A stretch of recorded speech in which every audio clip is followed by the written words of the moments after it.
ଆଜିର ଅମୃତବାଣୀରେ ସମସ୍ତଙ୍କୁ ମୋର ସ୍ୱାଗତ ଜଣାଏ। ଆଜିର ଅମୃତବାଣୀ ହେଲା ସବୁ ସମ୍ପର୍କରେ ରାଗ ଅଭିମାନ ରହୁ, କିନ୍ତୁ ଅଭିମାନଟା ଯେପରି ଜିଦର ରୂପ ନୁହେଁ। ସବୁ ସମ୍ପର୍କରେ ଆଦର ସ୍ନେହ ରହୁ, କିନ୍ତୁ ସେ ସବୁ ଯେପରି କାହାକୁ ଅଣନିଶ୍ୱାସୀ ନ କରୁ। ସବୁ ଭଲ ପାଇବାରେ ଯତ୍ନ ରହୁ, କିନ୍ତୁ ଯତ୍ନଟା ଯେପରି କାହାକୁ ବୋଝ ନୁହେଁ। ସବୁ ଭଲ ପାଇବା ହୃଦୟରୁ ହେଉ, କିନ୍ତୁ ସେ ଭଲ ପାଇବାରେ ଯେପରି ସନ୍ଦେହ ନ ରହେ।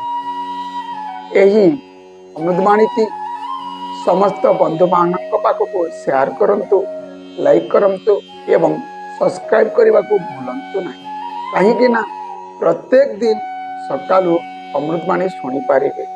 ଜୟ ଗୁରୁ।